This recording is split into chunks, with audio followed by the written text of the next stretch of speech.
हम सौभाग्यशाली आत्माएं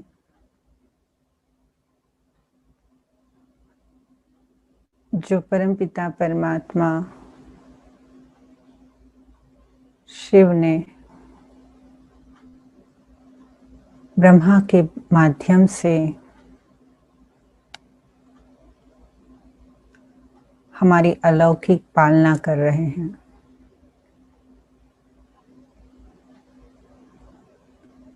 इस अलौकिक पालना में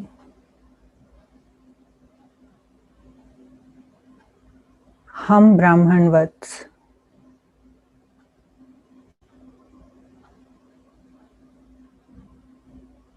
आंतरिक शीतलता का अनुभव करते हैं।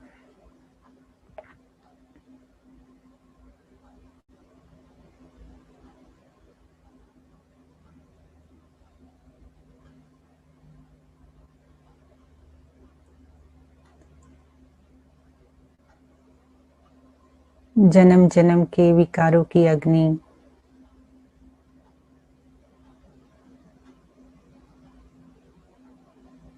बाबा के गंगा जल से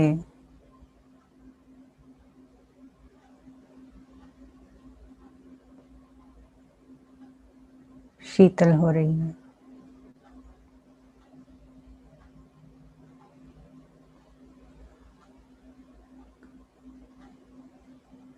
बाबा की यादें मात्र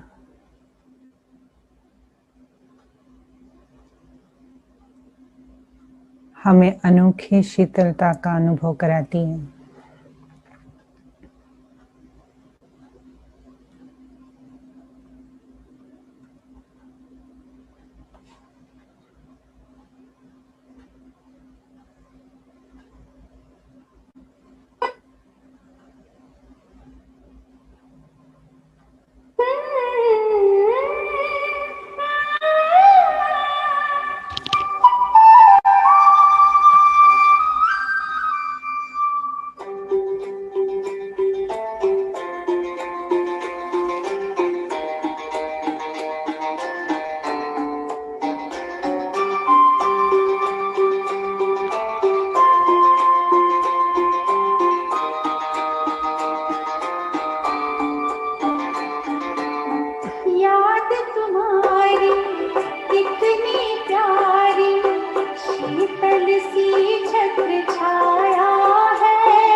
जिसके सिमरन से भक्तों के भाग्य द्वार खुल जाते हैं,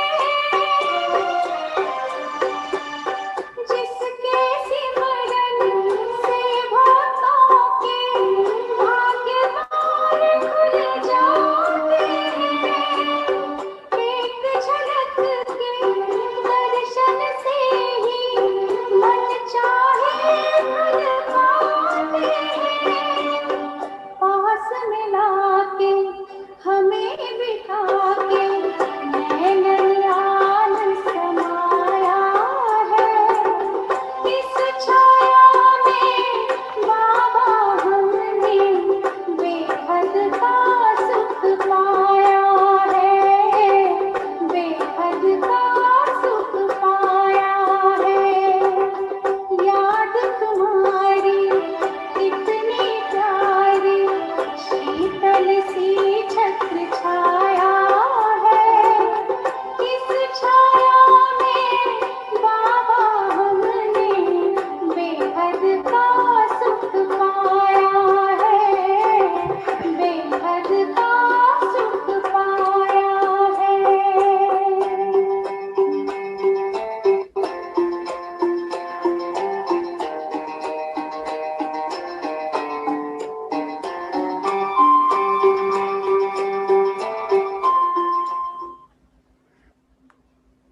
ओम शांति।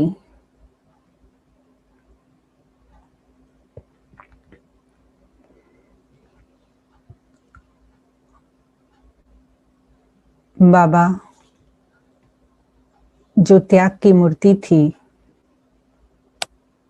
उस विषय पर हम पढ़ रहे थे। 185 पेज से शुरू करेंगे।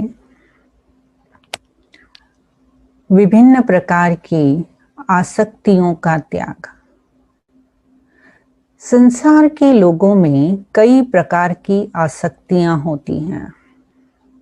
साधारणतया वे जहां जन्म लेते हैं, उस स्थान को, उनके साथ उसके दैहिक नाते या उठना बैठना जो होता है, उन रिश्तेदारों से या संबंधियों से जो उनके खान पान की आदतें या रीत रस्म होती है, उनको और धन पदार्थों को वे छोड़ना नहीं चाहते हैं।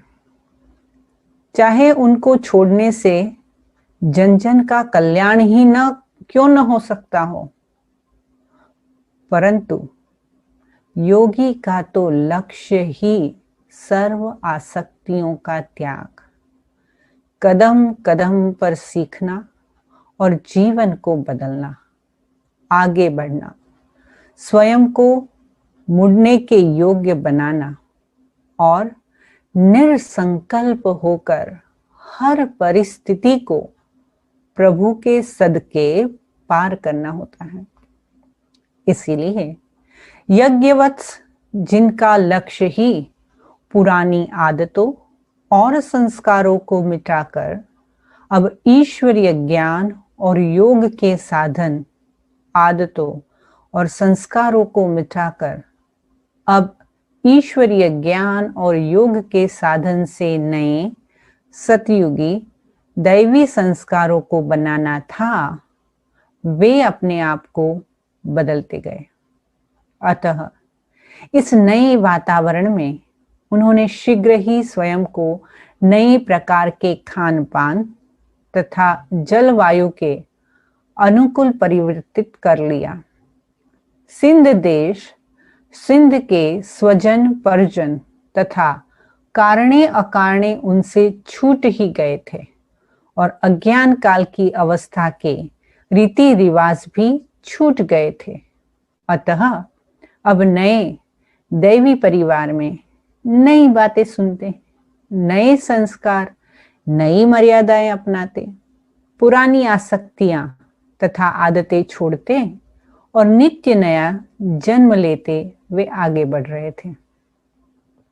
यज्ञ माता सरस्वती की देग की परीक्षा भी इन्हीं दिनों हुई थी। जैसा कि श्रीमद् भगवत में आदि ग्रंथों में एक आख्यान है कि जब पांडव वन में थे तो एक दिन द्रौपदी की देग में एक ही पत्ता बच रहा था। तब प्रभु ने ही कौतुक किया था, क्षण भर के लिए परीक्षा की स्थिति में डालकर फिर कमाल करके दिखाया था।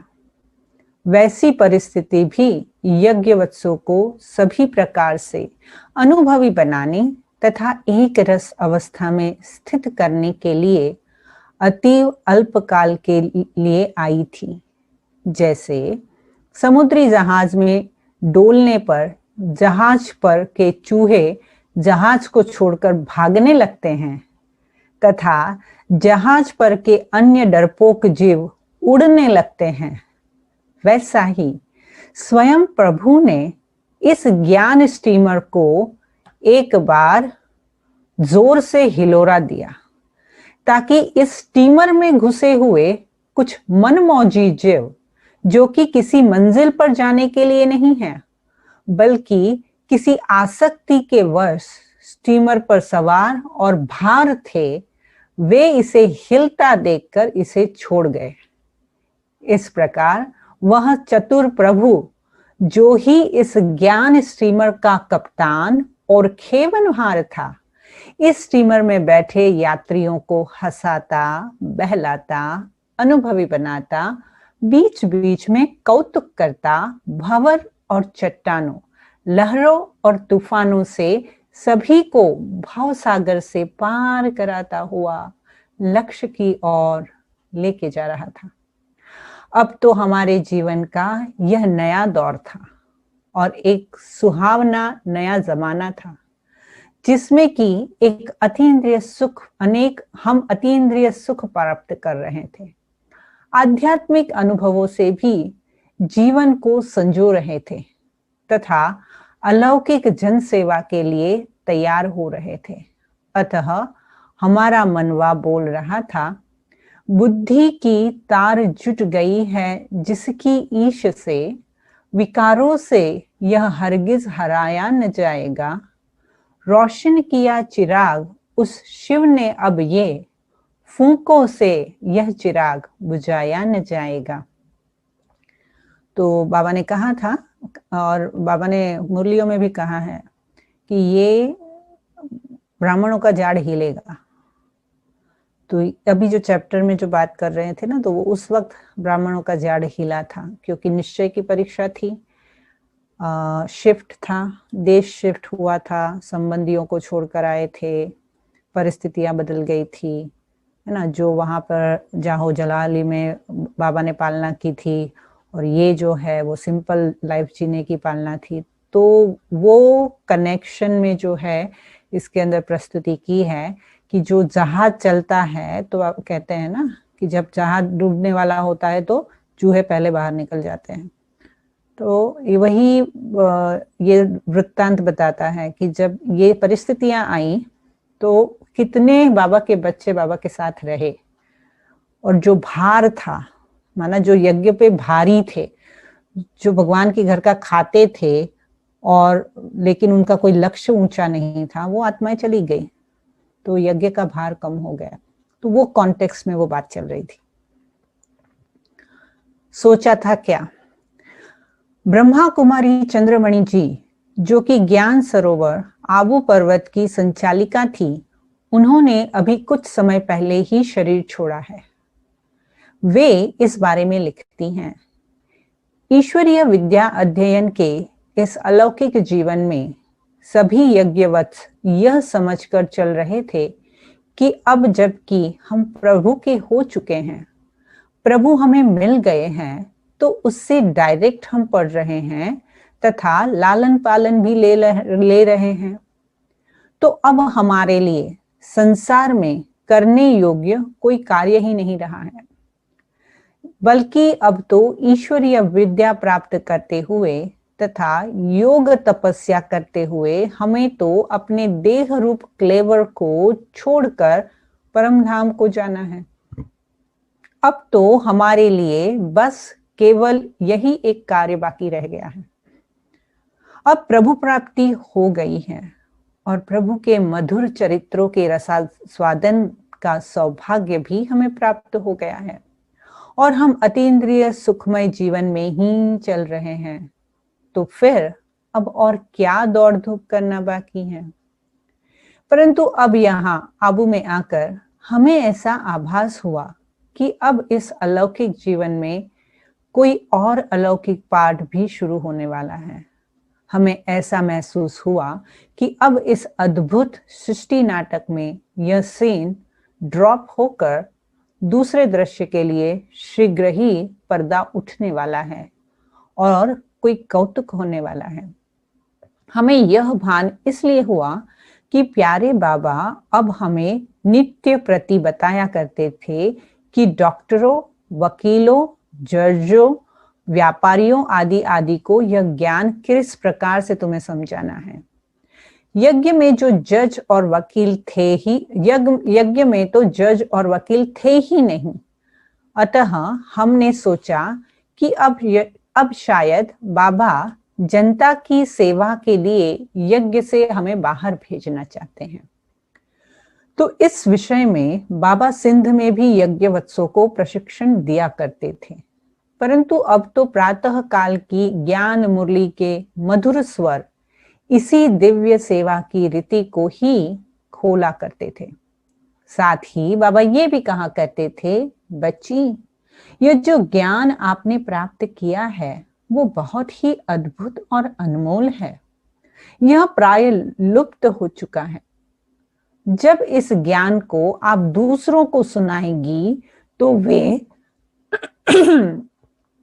बहुत ही खुश होंगे और प्रभु पर न्योछावर हो जाएंगे। बच्चे, इस ज्ञान से आप छोटी छोटी कन्याएं भी योग स्थित होकर बड़े बड़े दिग्ध और विद्वानों को भी मात दे सकेगी। और आज जो लोग स्वयं को ही शिव मानकर बैठे हैं अथवा आत्मा को ही परमात्मा समझकर बैठे हैं, उन्हें आप प्रभु के आगे झुका सकेगी। आप ही इस विश्व ड्रामा में नर नारियों को घोर अज्ञान निंद्रा से जगाने के लिए निमित्त बनी हुई बच्चियां हो। बच्ची, क्या आपके कानों में भक्तों की पुकार नहीं सुनाई दे रही है? आप जरा एकांत में जाकर बैठो तो आपको मालूम होगा कि भक्त आपको पुकार रहे हैं कि हे जगत जननी, हे अम्बा, हे शक्ति माता, हम तुम्हारे लाल चिरकाल से तुम्हें पुकार रहे हैं। हे शीतला मैया, अब तो हमें शांति और शीतलता का मंत्र दो। हे ज्वाला देवी, हे ज्योति वाली मां, अब तो हमारी बुझी हुई ज्ञान ज्वाला को जगाओ। अब तो हमारे बुझे दीप को जलाकर हमारे अंधकार को मिटाओ। माँ, हम तुमको कब से पुकार रहे हैं और माया से हार मानकर तेरी जड़ यादगारों के द्वार पर खड़े हैं। हम नतमस्तक होकर आत्मनिवेदन करते करते थक से गए हैं तथा परिक्रमा करते करते निराशा से हुए बैठे हैं। बोलो माँ, अब तो अपने लालों को गिराने से थमाकर हाथ पकड़कर उठा लो। अब तो हमारी पुकार सुन, हमारी बलि स्वीकार करो। बाबा के इस प्रकार के महावाक्यों से यज्ञवत्सों को ऐसा समझ में आता था कि अब यज्ञ स्थल को छोड़कर ग्राम ग्राम, नगर नगर, गली गली में प्रभु भक्तों की सेवा करने जाना ही पड़ेगा। प्रेम और ज्ञान में युद्ध, ऐसा सोचकर यज्ञवत्सों को एक सेकंड के लिए यह संकल्प आता था कि क्या हमें अपने प्यारे ब्रह्मा बाबा और शिव बाबा से बिछड़ना पड़ेगा। हम तो ज्ञान सागर शिव बाबा की ज्ञान मुरली पर न्योछावर होकर यहाँ आई थी। अरे, जिसने लिए हमने संसार को छोड़ा और दैहिक संबंधियों से मुख मोड़ा और तन जन के प्रकार के विघ्न सहे, अत्याचारों का सामना किया, स्वाद और स्वजनों से किनारा किया, क्या अब उस ज्ञान मुरली को सम्मुख सुनने में से हमें वंचित रहना पड़ेगा? और क्या उस अति प्यारे आंखों के तारे दिल के सहारे बाबा से हमें दिनों और महीनों दूर रहना पड़ेगा? नहीं, नहीं, यह हमें किसी भी कीमत पर स्वीकार नहीं। दूसरे ही क्षण ज्ञान उन्हें ईश्वरीय कर्तव्य की पहचान देकर कहता, अरे गोपियों, निर्संदेह तुम प्रभु प्रेम में पली हो। तुमने उस प्रभु पर सब कुछ न्योछावर किया है, परंतु तुमने उस प्रभु से बुद्ध पिताश्री के तन द्वारा इतनी अनमोल सेवाएं ली हैं, इतने वर्षों तक शिक्षा प्रशिक्षा तथा लालन पालन लिया है। अब क्या तुम उस प्रभु से अलौकिक सुख पाकर उसे स्वयं तक ही सीमित रखना चाहती हो?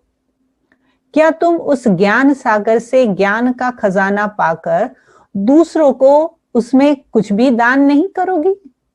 प्रभु ने स्वयं को तुम वत्स के आगे प्रत्यक्ष किया है। अब क्या तुम उस प्रभु गुप्त प्रभु को जन मन के आगे प्रख्यात नहीं करोगी? यदि तुम जिन्होंने कि प्रभु को पाया है और उससे पवित्रता और अतीन्द्रिय सुख का वरदान लिया है, संसार के लोगों को ईश्वरीय संदेश नहीं दोगी, तो क्या स्वयं प्रभु पिताश्री के वृद्ध शरीर में आकर गली गली नगर नगर में सोए हुए लालों को जगाने जाएंगे?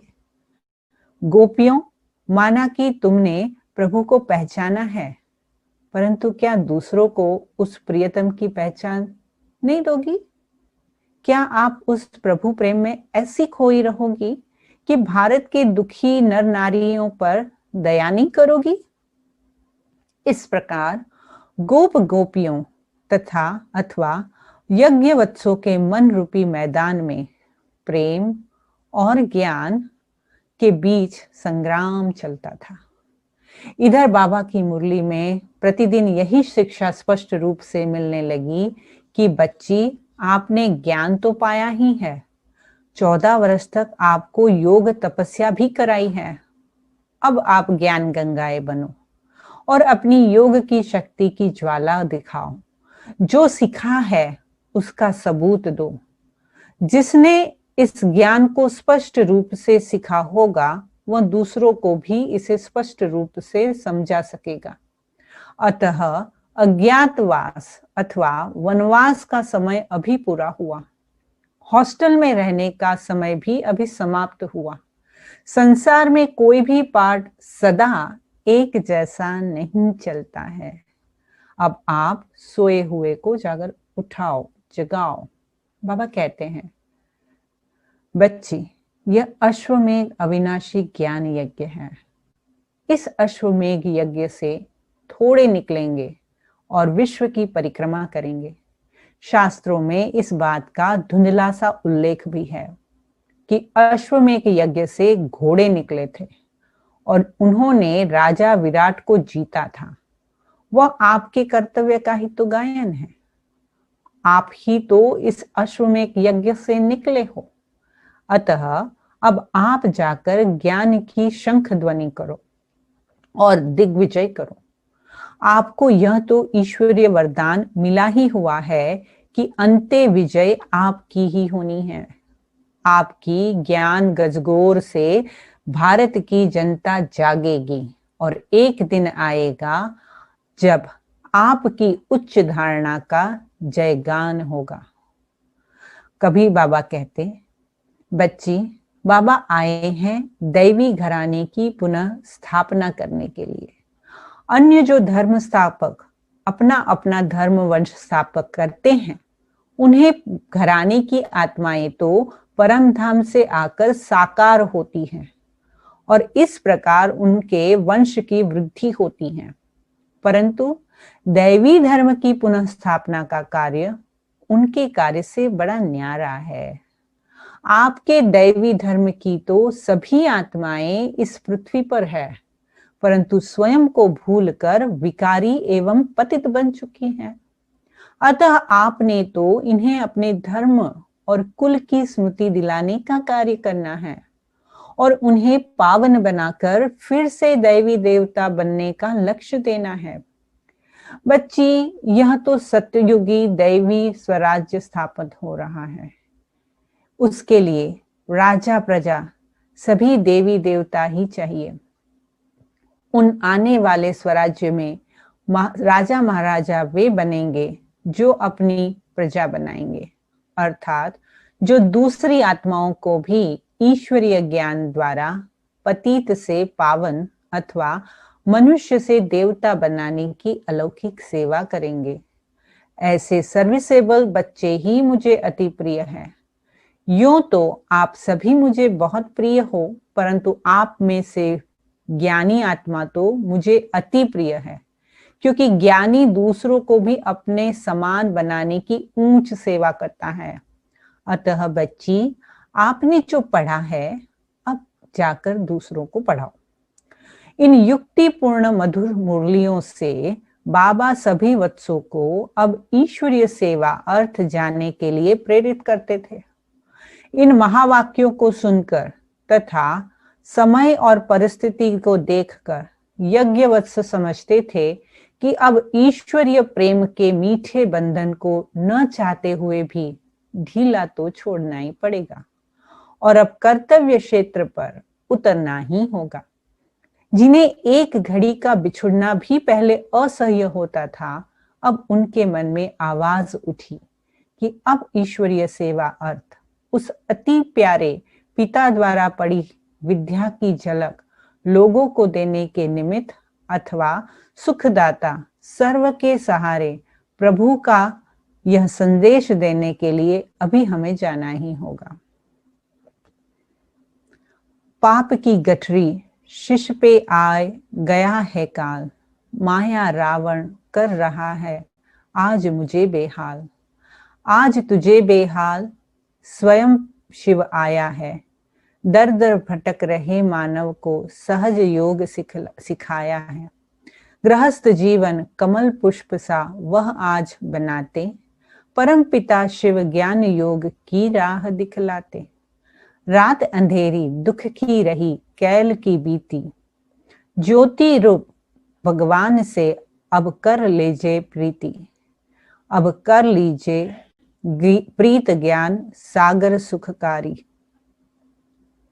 रचकर दैवी सृष्टि सुख की करे तैयारी। आत्माभिमानी बनाए मन मना भव सिखलाते, परम पिता शिव ज्ञान योग की राह दिखाते। जनता की रूहानी सेवा अर्थ यज्ञवत्सों की परिपक्व अवस्था। ब्रह्मा कुमारी ध्यानी जी, जो कि वर्तमान समय अंबाला में ईश्वरीय सेवा में तत्पर है, वो लिखती हैं, अब ईश्वरीय सेवा के लिए बाहर जाने का समय आ गया लगता था। शिव बाबा ने भारत जाने का आदेश ईश्वरीय सेवा अर्थ ही तो दिया था। इधर ईश्वरीय विद्या को धारण करते हुए तथा ईश्वरीय स्मृति में लवलीन रहते हुए यज्ञवत्स वैसे ही परिपक्व हो रहे थे जैसे कि एक बीज पहले अंकुरित होकर कली और फूल के बाद फल का रूप धारण करता है और तब बोने वाले की तथा जनता की सेवा में वो काम में आता है। ईश्वरीय विद्या के अध्ययन से मनुष्य के जीवन में जो नम्रता, प्रेम, पवित्रता, हर्ष, अनासक्त भाव और दूसरों के प्रति जो करुणा और कल्याण की भावना जागृत होनी चाहिए, अब वह यज्ञवत्सों के जीवन में प्रचुर मात्रा में अथवा परिपक्व अवस्था में झलक दे रही थी। अतः अब दूसरे नर नारी यज्ञवत्सों की इन दिव्य धारणाओं का रसास्वाद करने अपने जीवन में दिव्यता ला सकते थे। अब उनकी स्थिति ऐसी हो चुकी थी, उन्होंने कर्मेंद्रियों को जीत लिया था। अब मुख का विषय अर्थात स्वाद उनके मुख को द्रवीभूत या लालचियत नहीं कर सकता था। भोजन के स्वाद और चस्कों से प्रति उनका मन अनासक्त हो चुका था और वे सफेद पोशाक अथवा सादा जीवन तो बहुत पहले से अपना चुकी थी। योगियों के समान अब उनका तन मन शीतल हो चुका था और संसार के जन और धन में उन्हें कोई आकर्षण का रस अनुभव नहीं होता था। नाम रूप के प्रति अर्थात देहों और देहधारियों के प्रति उनका राग भी मिट चुका था तथा विभिन्न घरों से आई हुई 250-300 कन्याएं माताएं इतने वर्षों तक इकट्ठी रहकर भाव स्वभाव आवेश और द्वेष की भट्टी से भी स्वच्छ होकर निकल चुकी थी। लोक लाज, निंदा, भय आदि की परीक्षाओं को तो वे बहुत पहले ही सिंध में ही पार कर चुकी थी। स्त्री चोले में रहते हुए भी आत्मा निश्चय के अभ्यास द्वारा वे सतीत्व का मान भी काफी हद तक मिटा चुकी थी। अतः अब उनकी ऐसी अवस्था हो चुकी थी कि वे नरकमय कलयुगी विकारी सृष्टि के लोगों के पास जाकर उन्हें प्रभु संदेश देते हुए विकारी लोगों के संग के रंग से स्वयं सुरक्षित रह सकती थी और उनको अपनी धारणाओं तथा स्थिति में प्रभावित करके उनके जीवन में भी परिवर्तन ला सकती थी। बाबा और मम्मा के दिव्य जीवन की झलक इस अब ज्ञानवान यज्ञवत्सों के जीवन में भी दिखाई देती थी।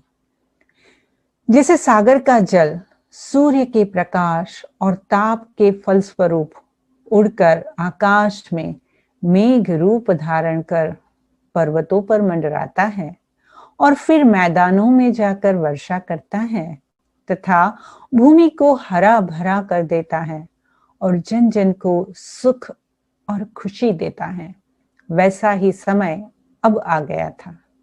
कराची में सागर तट पर ज्ञान सूर्य बाबा ने ज्ञान सागर द्वारा यज्ञवत्सों की रचना की थी। वे ज्ञान जल से भरे हुए बादल अब आबू पर्वत पर आ गए थे। ऐसा लगता था कि अब वे शीघ्र ही बरसेंगे और विकारों से तृप्त भारत को शीतल एवं हरा भरा करने की सेवा में तत्पर हो जाएंगे। ईश्वरीय सेवा के लिए प्रशिक्षण।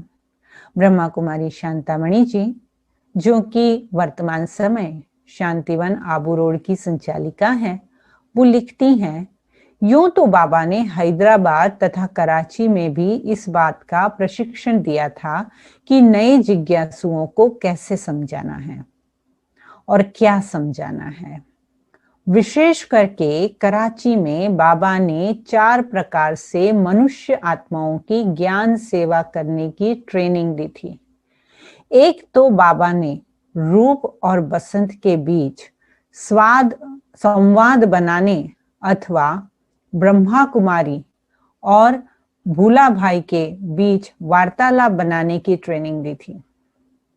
मनुष्य के जीवन में ईश्वरीय विद्या की अथवा स्वयं को जानने माना सेल्फ रियलाइजेशन की कितनी आवश्यकता है। पवित्रता रूपी धर्म का पालन कितना जरूरी है। आत्मा निश्चय के बिना मनुष्य जीवन कैसे पशु तुल्य अथवा कौड़ी तुल्य है। आने वाले महाविनाश से पहले ही भविष्य के लिए तोशा बनाना कितना आवश्यक है। अंधश्रद्धा पर आधारित भक्ति से मनुष्य कैसे पतित होता गया है। ऐसे ऐसे विषयों पर संवाद बनाए गए थे। ये संवाद अथवा वार्तालाप छपवाकर अथवा साइक्लोस्टाइल करवाकर मंत्रियों तथा अन्य व्यक्तियों को निशुल्क ही भेजे गए थे। इनसे यज्ञवत्सों को एक प्रकार से यह ट्रेनिंग मिल गई थी कि भूले भाई अथवा अज्ञानियों द्वारा कौन सा प्रश्न पूछने पर हमें क्या उत्तर देना है। जिज्ञासुओं के प्रश्नों को सुनकर उन्हें ईश्वरीय ज्ञान समझाने की रूपरेखा स्पष्ट कर दी गई थी। दूसरा, मन अथवा विकारों पर विजय कैसे प्राप्त करें। How to control your mind. जीवन की पहेली the puzzle what I am I को हल करने से कैसे विश्व को स्वराज्य की चाबी हमारे हाथ में लग सकती है। आत्मज्ञान और परमात्म ज्ञान में क्या अंतर होता है। भारत का प्राचीन ऊंचे से ऊंचा योग क्या है। हठ योग कर्म संन्यास तथा सहज योग राजयोग संन्यास में क्या अंतर है? एक सेकेंड में मन को हम कैसे वश कर सकते हैं? विश्व का अनादि बाइस्कोप अथवा ड्रामा कल्प कल्प कैसे फिरता है? आने वाली महामारी महाभारत लड़ाई कैसे एक गुप्त वरदान है और उसके पीछे बैकबोन कौन है? आदि आदि विषयों पर भाषण करने की ट्रेनिंग भी दी जा चुकी थी। इसके अतिरिक्त ग्रामोफोन रिकॉर्ड के गीतों को बजाकर उनका अलौकिक एवं दिव्य अर्थ यानी आत्मिक दृष्टिकोण से अर्थ करने का अभ्यास भी कराया जा चुका था। इससे यह शिक्षा मिली कि कोई व्यक्ति यदि लौकिक अर्थ में भी कोई बात करे तो यज्ञवत्स उस बात को मोड़कर उसे आध्यात्मिक विषय बना लेते हैं। उदाहरण तौर पर मान लीजिए कि एक गीत में ये पद है, जब तुम आए तो खुशियां भी आई, खुशियां भी आई, खुशियां भी आई। अभी गाने वाले ने चाहे इसे लौकिक अर्थ से गाया हो, परंतु अब इसका आत्मिक दृष्टिकोण से यहाँ यह अर्थ लिया जा सकता है, आत्मा परमात्मा परमपिता परमात्मा से कहती है कि हे बाबा, जब संसार में धर्म ग्लानि हुई और आप आए तो हमारी मन की खुशी का ठिकाना नहीं रहा। इस प्रकार के अर्थ अभ्यास से यज्ञवत्सों को यह ढंग आ गया कि वे मनुष्यों की सांसारिक बातों को मोड़कर उन्हें भी आध्यात्मिक चर्चा का रूप दे सकते हैं और संगीत को लेकर उसका ऐसा कल्याणकारी अर्थ करके मनोरंजक तरीके से उन्हें ईश्वरीय ज्ञान दे सकते थे। इसके अतिरिक्त कल्पवृक्ष, सृष्टि चक्र, रुद्रमाला, वैजयंतीमाला के चित्रों पर सृष्टि के आदि मध्य अंत के भेद समझाने पर ज्ञान, भक्ति और वैराग्य के रहस्य स्पष्ट का समय होरोस्कोप को समझाने की भी बाबा ने शिक्षाएं दे चुकी थे। इसके अतिरिक्त लिटरेचर छपवा करके जनता में बांटने की, विशिष्ट व्यक्तियों को पत्र लिखकर उन्हें पत्र के साथ ईश्वरीय साहित्य भेंट करने की सेवा तथा विशेष अवसरों पर उन्हें पत्र व तार भेजकर ईश्वरीय संदेश देने की सेवा भी बाबा ने सिखा दी थी। इस विषय में ब्रह्मा कुमार चंद्रहास जी, जो कि वर्तमान समय माउंट आबू में ईश्वरीय सेवा में तत्पर है, वो लिखते हैं, समाचार पत्रों तथा रेडियो द्वारा ब्रह्मा बाबा को यह तो समाचार मिलता ही रहता था कि कौन विशिष्ट व्यक्ति क्या कर रहा है अथवा संसार में क्या हो रहा है। अतः बाबा उन विशिष्ट व्यक्तियों को पत्र या तार भिजवाकर उनका भी कल्याण करने, उन्हें ईश्वरीय संदेश तथा शिक्षा से परिचित करने अथवा उन्हें ईश्वरीय यज्ञ के किसी कार्य में सहयोगी बनाकर उनका भाग्य भी ऊंच बनाने की कोशिश करते थे।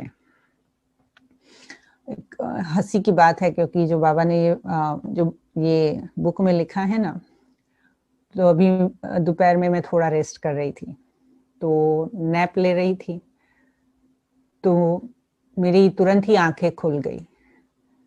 तो मुझे ये दृश्य दिखाई दिया कि हम अनुभूति में कि मेयर आई है, सैन फ्रांसिस्को की मेयर आई है, 4 डेलीगेट्स आए हैं और मैं मेरे किचन में चाय बनाने गई तो हेमा बेन आए और हेमा बेन ने मुझे पूछा क्या कर रही है। मैंने बोला वो जो मेयर आए हैं ना, उनको इंडियन चाय पीनी है। तो सपने में भी हमें यही दिखता है, सपने में भी हमें अभी यही दिखता है। तो इट्स लाइक क्योंकि बाबा यही सिखाते हैं कि कैसे किसकी सेवा करनी है।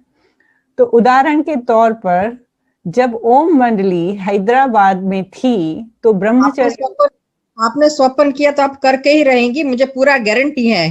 आप तो एक स्टार को भी टच कर आ जाएंगी, मुझे गारंटी है। तो बाबा के पुस्तक में लिखा है, उदाहरण के तौर पर जब ओम मंडली हैदराबाद सिंध में थी तो ब्रह्मचर्य व्रत लेने के कारण कई कन्याओं पर उनके पिता अत्याचार करते थे और उन्हें विकारी विवाह करने के लिए बाध्य करने की कोशिश करते थे, तथा कोई पुरुष वासना के लिए अपनी पत्नी पर जब सितम ढाते थे, अतः अन्य लोगों को पवित्रता के लिए अपनी पत्नी पर अन्य लोगों को पवित्रता के ईश्वरीय आदेश से परिचित कराने के लिए तथा अन्य कन्याओं माताओं के बचाव के लिए कुछ उपाय करने के लिए बाबा ने कुछ पत्र लिखवाए थे।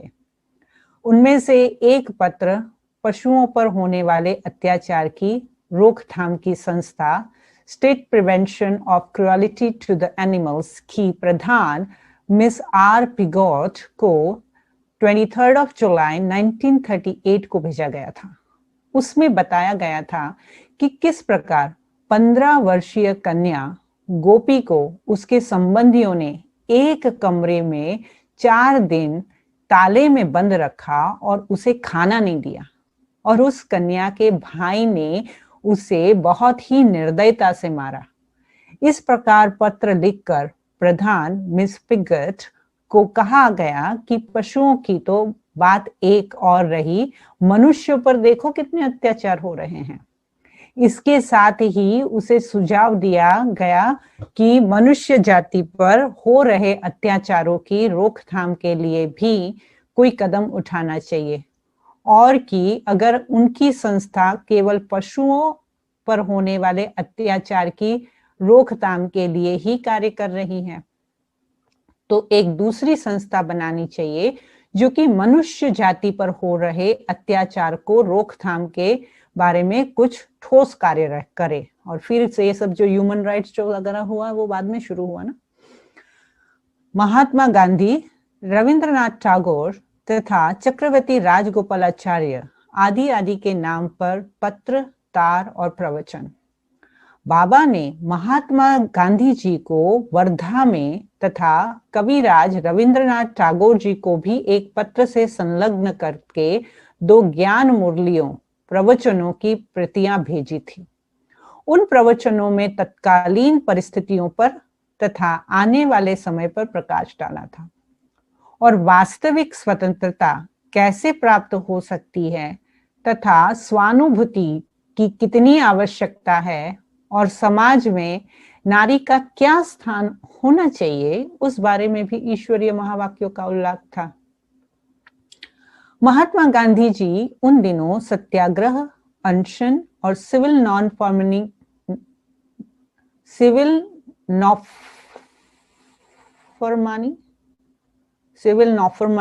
आई don't know what does it mean, आदि को अपना कर अंग्रेज सरकार के विरुद्ध आंदोलन चला रहे थे। तब भी बाबा ने एक बार महात्मा गांधी जी के नाम भिजवाया, एक तार महात्मा गांधी जी के नाम पर भिजवाया था।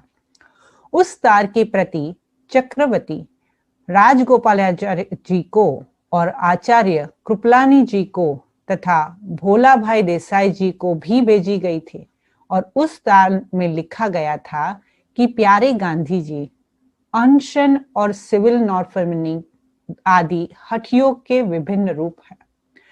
पूर्ण स्वराज्य की प्राप्ति ईश्वरीय ज्ञान और दिव्य साक्षात्कार के बल से प्राप्त होती है। आत्मिक बल से ही विज्ञान बल को जीता जा सकता है। वर्तमान समय धर्म ग्लानि का समय है। अब परमपिता परमात्मा फिर से आदि सनातन देवी देवता धर्म की स्थापना करा रहे हैं। यह महाभारत युग है।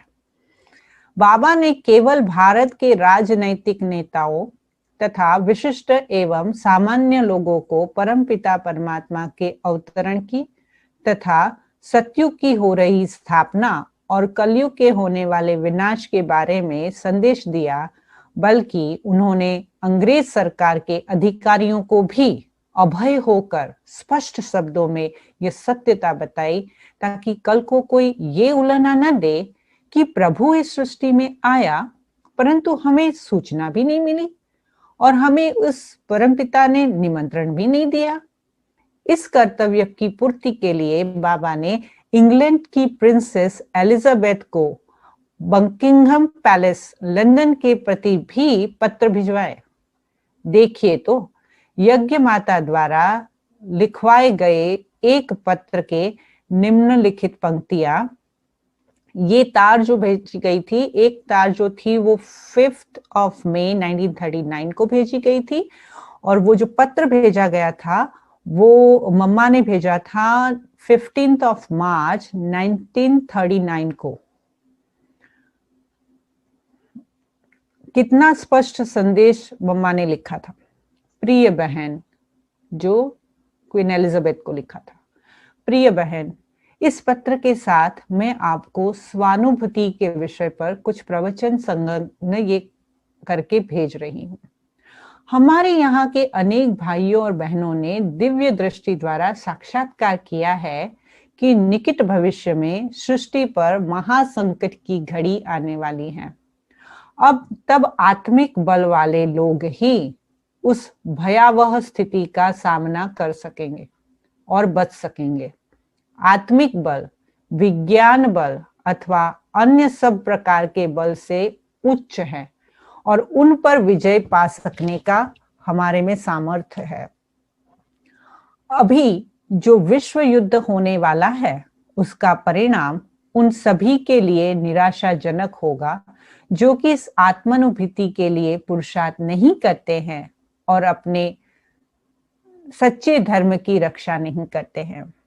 आपको मालूम रहे कि पृथ्वी पर दैवी राज्य स्वराज्य की स्थापना का समय बस आने ही वाला है और मेरी जो 5 वर्ष की आयु वाले बच्चों से लेकर वयोवृद्ध लोगों की जो सेना है वह इस कार्य के लिए तैयार हो रही है।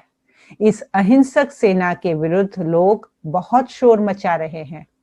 प्यारी बहन, आप भी आत्मानुभूति तथा विश्व का दैवी स्वराज्य प्राप्त करने का पुरुषार्थ करो। इस प्रकार बाबा हरेक को आत्म साक्षात्कार करने, अपने आप को जानना, सेल्फ रियलाइजेशन तथा पवित्र बनने के लिए जगाते रहे। माता जाति को तो वे विशेष प्रकार से प्रेरित करते थे, क्योंकि वे कहते थे कि यदि वे स्वयं जागकर दूसरों को जगाने का कार्य करें तो भारत का और विश्व का कल्याण हो सकता है। बाबा कहते थे कि माताओं के साथ तो बहुत अन्याय होता है, परंतु फिर भी कन्याएं माताएं सदा त्याग के लिए तैयार रहती है। जब कन्या विवाह करके मायके से ससुराल जाती है तब वह भी तो उसका एक प्रकार से मरकर दूसरा जन्म ही तो होता है। वो कन्या पिछले संबंधियों को भूल अब नए संबंध जोड़ लेती है और अब माता पिता की बजाय पति तथा सास ससुर के मत पर चलती है। ये 1939 की बात है, अभी की नहीं है। ईश्वरीय ज्ञान के लिए लेने के लिए भी मनुष्य को मर्जीवा बनना पड़ता है, अर्थात दैहिक संबंधियों को भूलकर अब परमपिता परमात्मा ही से सर्व संबंध जोड़ने पड़ते हैं और अब अन्य के मतों पर छोड़कर एक परमात्मा के मत पर चलना होता है। अतः कन्याओं माताओं के लिए ईश्वरीय ज्ञान प्राप्त करना सहज है, क्योंकि उन्हें धन और पद का नशा नहीं होता है और एक संबंध को छोड़ दूसरा संबंध को अपनाना और उसे अपनाना ही पड़ता है। बाबा कहा करते थे कि आज माता सभी के आगे घूंघट निकालती रहती है और झुकती रहती है और उसे समाज में सन्यासियों से ने तथा गृहस्थियों ने बहुत ही निम्न स्थान देकर रखा है। जो माता मनुष्य की प्रथम गुरु है उस माता का आज तिरस्कार होता है। पुरुष उसे बाएं पांव की एड़ी मानता है और उसे अपनी संपत्ति का वारिस भी नहीं मानता है, बल्कि जब चाहे उसे मार पीट कर घर से भी निकाल देता है तथा दूसरा विवाह भी कर लेता है। किंतु नारी को देखो, वो पति के मर जाने पर भी कितना रोती है। वह प्राय दूसरा विवाह नहीं करती है और कहीं कहीं तो विधवा नारी पति की चिता पर बैठकर सती भी हो जाती है। अतः नारी के लिए अब ज्ञान चिता पर चढ़ना बड़ा सहज है।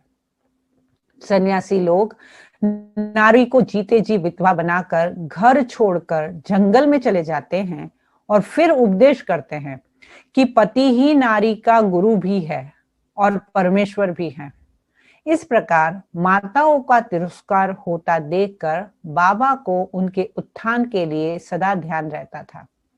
उन्होंने मम्मा अथवा ओम राधे द्वारा अखिल भारतीय महिला समाज ऑल इंडिया वुमेन एसोसिएशन की प्रधान रानी रजवाड़े के नाम पर ग्वालियर में जो एक पत्र लिखकर भेजा था, उसके निम्न लिखित अंश पढ़ने योग्य है। प्रिय सखी, पति को पत्नी का गुरु अथवा ईश्वर कहा जाता है, परंतु ईश्वर तो निर्विकार और परम पवित्र है। तब क्या आज पति निर्विकारी होता है? गुरु का कार्य तो परमात्मा का साक्षात्कार कराना अथवा स्वानुभूति कराना होता है, परंतु आज पति तो देह अभिमान में आकर फंस जाता है। अतः स्पष्ट है कि आज का विकारी पति गुरु या ईश्वर नहीं है। आप तो माता है। अब आप लक्ष्मी के समान बनो और नर नारी को ज्ञानामृत पिलाओ। प्रिय सखी, अब जागो, स्वयं को पहचानो। उसके बिना जीवन ऐसा है कि जैसे अंधेरे में कूदना। सन 1939 में एक इंटरनेशनल सर्वधर्म सम्मेलन श्रीलंका में कोलंबो में हुआ था। उसमें सभी धर्मों के प्रतिनिधि सम्मिलित हुए थे। उस सम्मेलन का उद्देश्य विश्व में शांति स्थापन करने के तरीकों पर विचार करने का था। तब बाबा ने उन धर्म प्रचारकों को एक तार भिजवाई थी और पत्र भी लिखवाया था, जिसका सारांश ये था: जब तक विश्व का हर एक व्यक्ति स्वयं को नहीं जानता, अर्थात स्वानुभूति नहीं करता और आत्मनिश्चय बुद्धि होकर कर्म नहीं करता, तब तक विश्व में शांति का स्वप्न साकार नहीं हो सकता है। वास्तव में धर्म एक है और वह है आत्मा का धर्म अथवा स्वधर्म। पवित्रता और शांति ही सच्चा धर्म है। आज जो अनेक धर्म हैं, उन्होंने तो कलह और लड़ाई झगड़े पैदा किए हुए हैं। जब तक मनुष्य आत्मा का अनुभव नहीं करता, तब तक सही माने में वह इंसान ही नहीं बल्कि हैवान है, और जब तक वह हैवान है तब तक शांति नहीं हो सकती है। मैं आपको ईश्वरीय ज्ञान रूपी रत्नों का खजाना भेज रही हूँ, आप इसे पढ़ना। राजाओं महाराजाओं आदि को पत्र और ईश्वरीय साहित्य। इस प्रकार बाबा सभी को ईश्वरीय ज्ञान द्वारा लाभान्वित करने का प्रयत्न निरंतर करते रहते थे। उन्होंने जामनगर, जोधपुर, मंडी आदि के महाराजाओं को भी पत्र लिखवाए और उन्हें ईश्वरीय ज्ञान से संबंधित चित्र भी भिजवाए, साहित्य भी भिजवाया तथा ईश्वरीय विश्वविद्यालय में आकर 1 सप्ताह तक इसे स्पष्ट रीति से समझने के लिए निमंत्रण भी दिया। सभी के यहाँ से साहित्य तथा निमंत्रण के पहुंचने के पत्र भी आए, परंतु कोटि कोटि मनुष्यों में से कोई विरला ही तो इस ईश्वरीय ज्ञान से लाभ उठाया है। बाकी सब तो आश्चर्यवत होके सिर्फ पढ़ते और सुनते हैं। यह वाक्य तो श्रीमद् भगवत गीता में भी स्पष्ट किया गया है। बाबा ने तो ओम राधे जी के द्वारा विभिन्न चैम्बर ऑफ कॉमर्स को, पारसी, ईसाई आदि आदि सभी धर्मों की सभाओं को भी पत्र भिजवाए हैं। विदेश में भी विशिष्ट व्यक्तियों को बाबा ने ईश्वरीय निमंत्रण तथा साहित्य भेजा है और उनसे उत्तर भी आए हैं, परंतु उन अभागों ने ये नहीं पहचाना कि यह तो सभी आत्माओं के परमपिता ने हमें स्वयं को जानने और विश्व का स्वराज्य प्राप्त करने के लिए अलौकिक निमंत्रण दिया है। विदेश में बाबा ने विशिष्ट व्यक्तियों को पत्र में कुछ लिखा और उसका नमूना जो है वो निम्नलिखित पत्र में मिल गया है। लॉर्ड वाइट तथा लॉर्ड हैलिफैक्स को भेजे गए पत्र का सारांश। प्रिय आत्मन, हम आपको इस पत्र के साथ जो अनमोल ईश्वरीय साहित्य भेज रहे हैं उसके अध्ययन से आप जान सकते हैं कि अब परमपिता परमात्मा एक साधारण मनुष्य के तन में अवतरित हुए हैं, जिसका नाम उन्होंने प्रजापिता ब्रह्मा रखा है, और उसके द्वारा ये 5000 वर्ष पूर्व की तरह विश्व को विकारों के पंजों से छुड़ाने तथा सतयुगी संपन्न सृष्टि की पुनः स्थापना करने का कर्तव्य कर रहे हैं। इधर गीता युग की पुनरावृत्ति हो रही है और उधर एटॉमिक लड़ाई द्वारा निकट भविष्य में महाभारत प्रसिद्ध वृत्तांत दोहराया जाएगा। आप यदि ध्यान से इस ईश्वरीय साहित्य का अगर अध्ययन करेंगे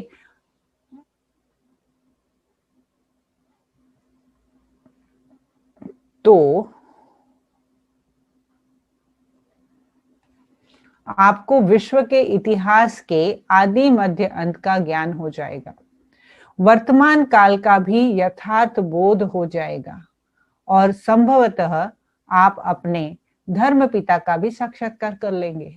आपको यह मालूम रहे कि यह सृष्टि एक अनादि ड्रामा है जो कि हर 5000 वर्षों के बाद पुनरावृत्त होता है। आप भी इस विराट ड्रामा में एक एक्टर है।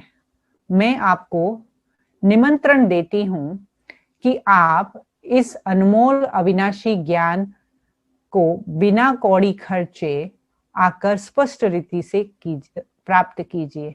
इसी प्रकार पत्र सिंध के गवर्नर, मुख्यमंत्री तथा अन्य मंत्रियों को और कराची के मेयर आदि आदि को भी साहित्य सहित भेजे गए। सिंध सरकार के राजनैतिक और विविध विभाग, पॉलिटिकल मिसलेनियस डिपार्टमेंट तथा अन्य विभागों को सचिवों को भी ऐसे पत्र लिखे गए थे। उन पत्रों के साथ साथ महाभारत लड़ाई का नाम की एक पुस्तक तथा सृष्टि रूपी चक्र का चित्र भी भेजा गया था। तो अब आज हम यहीं विराम करते हैं। It is second paragraph of 202 page. Okay. Om Shanti. तो कितना योगानुयोग होता है ड्रामा और परफेक्ट होता है कि आज हमारी सर्विस की मीटिंग है, राइट? इसके बाद और ये सारी बुक में आज क्या बात आई, क्या बोलना है, क्या करना है, कौन से टॉपिक करने हैं। तो फिर मुझे तो आपको ट्रेनिंग करने की आवश्यकता नहीं है, ऐसा नहीं लगता आपको? है ना, ट्रेनिंग की आवश्यकता नहीं है ना। चलो हम पहले बाबा को याद करते हैं और फिर सर्विस की मीटिंग करते हैं।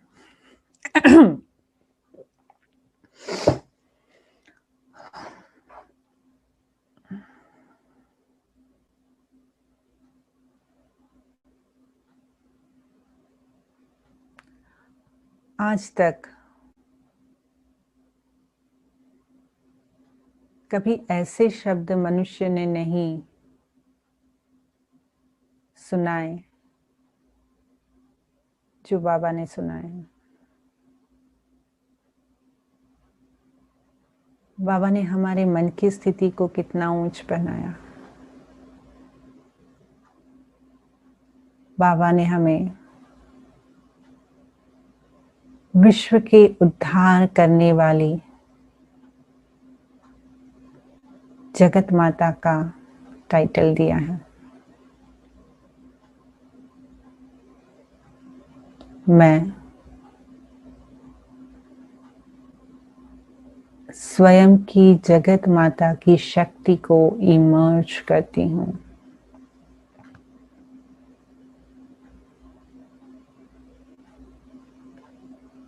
मैं सिर्फ देह के 2-4 बच्चों की माँ नहीं हूं,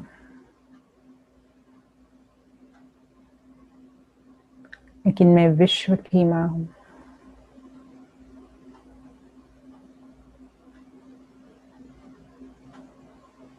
शिव साजन जिसने मुझे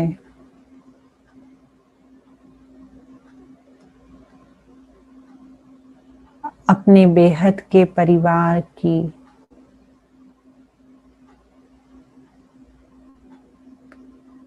पालना करने के पात्र समझा।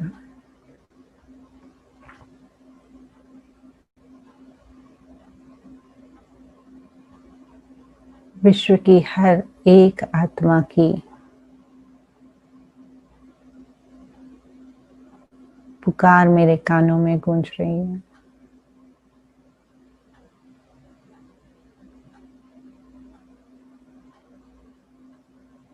मैं करुणा की देवी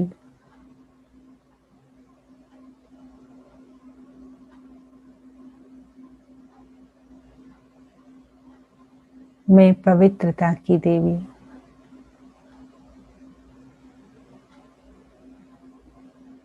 अपने पवित्र प्रेम का संचार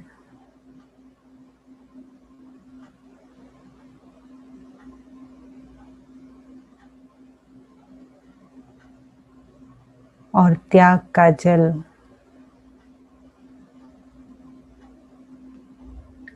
कल्प वृक्ष की जड़ों में अर्पित कर रही हूँ।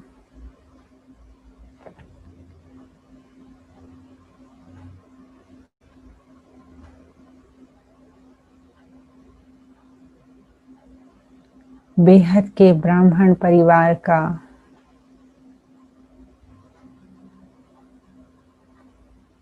मैं अभिन्न अंग हूँ।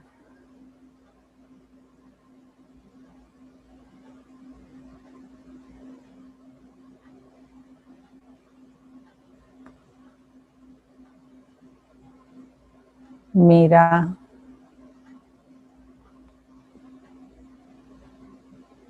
इस ड्रामा में विशेष पार्ट है।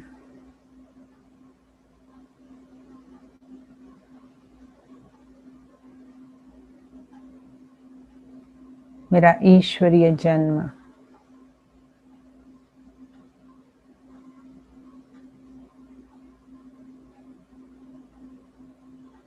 जन जन का कल्याण करने के लिए हुआ है।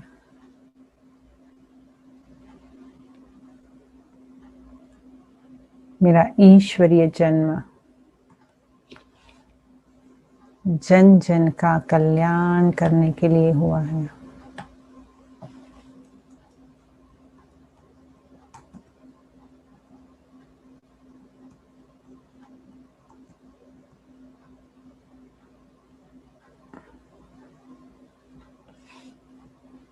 मेरा ईश्वरीय जन्म जन जन का कल्याण करने के लिए हुआ है।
जग सारा, तेरी आंचल में पल कर जीवन पाता जग सारा।